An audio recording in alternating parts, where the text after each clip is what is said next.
রাজের ভক্তিতে তুষ্ট হয়ে শিব বর দিয়েছিলেন যে তাঁর বংশে কেবল পুত্রই জন্মাবে। তৎসত্ত্বেও যখন রাজকুলে চিত্রাঙ্গদার জন্ম হল, তখন রাজা তাকে পুত্ররূপেই পালন করলেন। রাজকন্যা অভ্যাস করলেন ধনুর্বিদ্যা, শিক্ষা করলেন যুদ্ধবিদ্যা, রাজদণ্ডনীতি।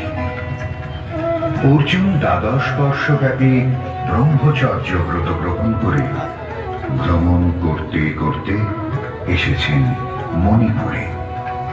তখন এই নাটকের আখ্যান আরম্ভ।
অর্জুনে যে করে অশ্রদ্ধা, সে কোনখানে পাবে তার আশ্রয়? অহ কি দুঃসহ স্পর্ধা!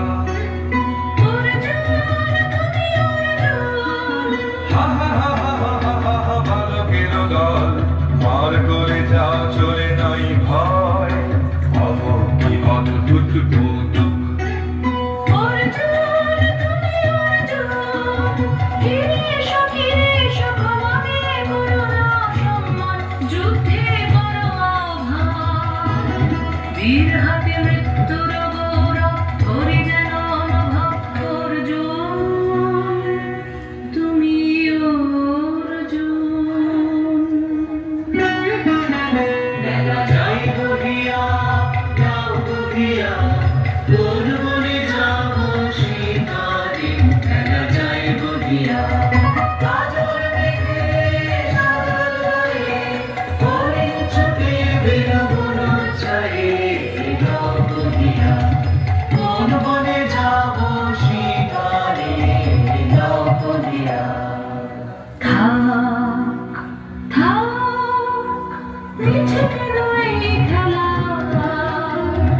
জীবনে হল বিতৃষ্ণা, আপনার পরে ভিক্ষা।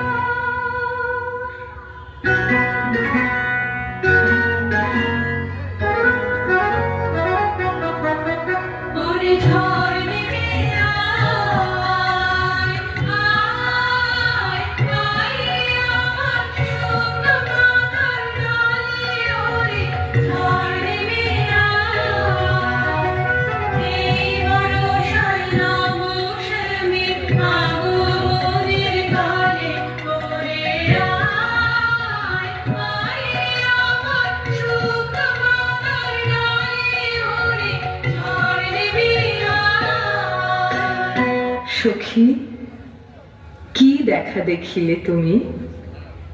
এক পলকের আঘাতেই খসিল কি আপন পুরানো পরিচয়? রবি করপাতে কোরকের আবরণ টুটি মাধবী কি প্রথম চিনিল আপনারে? মধু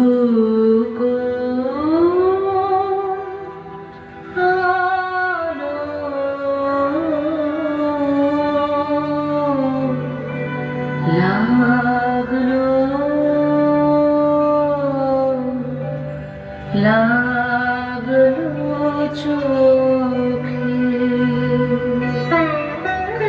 লাগলো চোখে মধু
ক্ষমা করো আমায়,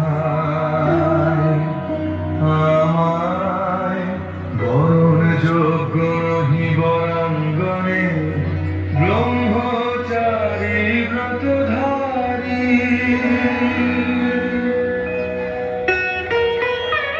হায় হায়, নারীরে করেছি ব্যর্থ দীর্ঘকাল জীবনে আমার।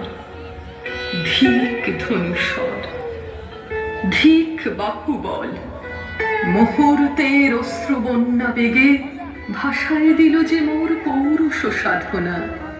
অকৃতার্থ যৌবনের দীর্ঘশ্বাসে বসন্তের করিল ব্যাকুল।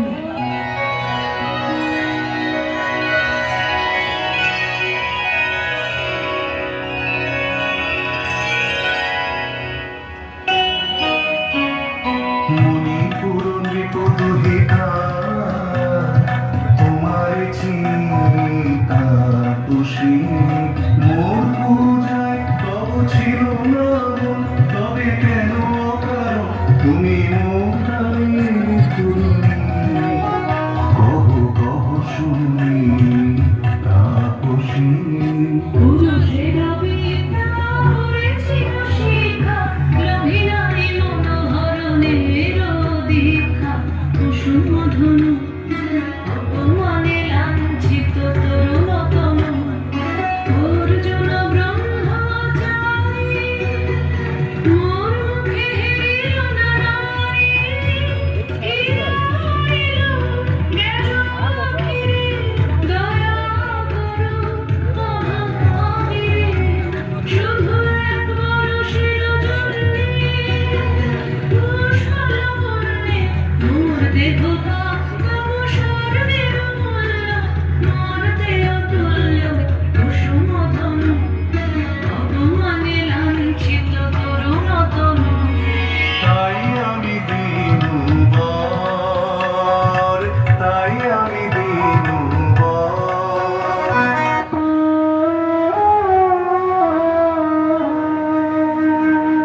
আমার অঙ্গে অঙ্গে বাজায়